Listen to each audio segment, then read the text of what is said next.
Welcome to this review of Remnant from the Ashes. I'm your host KTB. These are rapid reviews of 5 minutes or less without adverts so as not to waste your time. If you find them too fast, please watch at 0.75 speed. I've played 15 hours of Remnant in co-op and this footage contains early game imagery and no story spoilers. With that, let us begin. Remnant from the Ashes, hereafter Remnant, is an excellent third-person shooter with RPG and looter elements added in. Released this year by Gunfire Games, it takes place in a semi-mystical, post-apocalyptic 1960s Earth which has been overrun by a mysterious race of tree-like beings called the Root. First up, graphics. Remnant is a beautiful game on the highest settings. The apocalyptic imagery of Earth's shattered cities mixed with the dusty red lighting model and the high-resolution textures of crumbling walls and decaying signage give the game a cinematic feel. There is a wide variety in environments. Over the story, you'll take in alien worlds, deserts, sci-fi temples, and more. The textures, lighting, and models are all excellent and combine to create a coherent sense of atmosphere and mood. Provided you have a powerful enough PC, this game runs really quite smoothly, even on the top settings. Graphically, the only drawbacks are that the player face models can seem a little bland or generic, but whether playing alone or in co-op, you rarely see these as your camera is set from behind.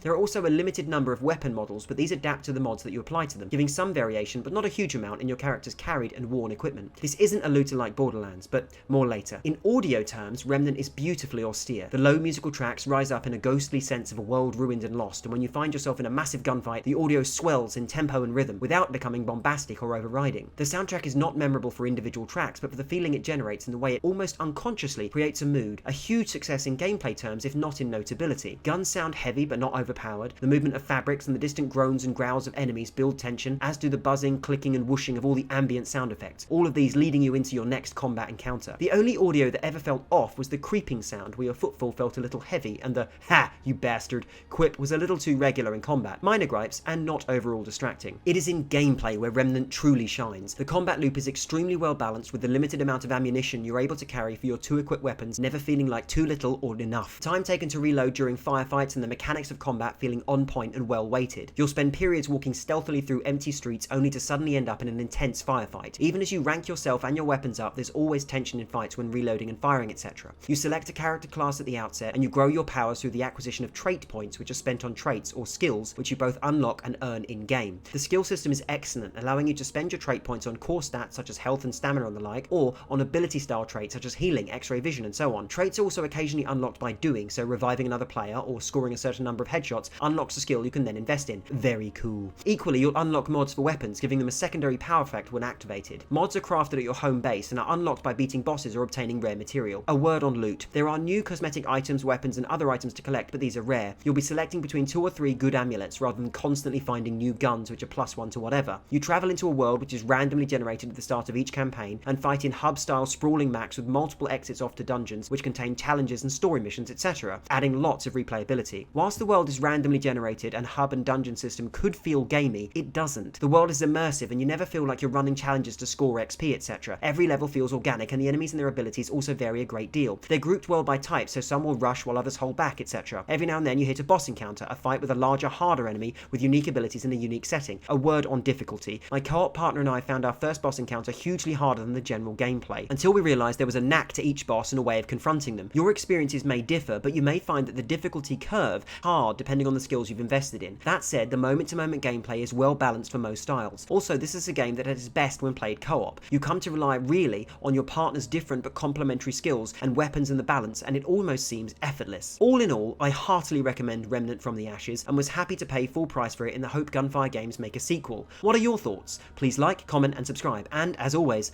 thank you for your time.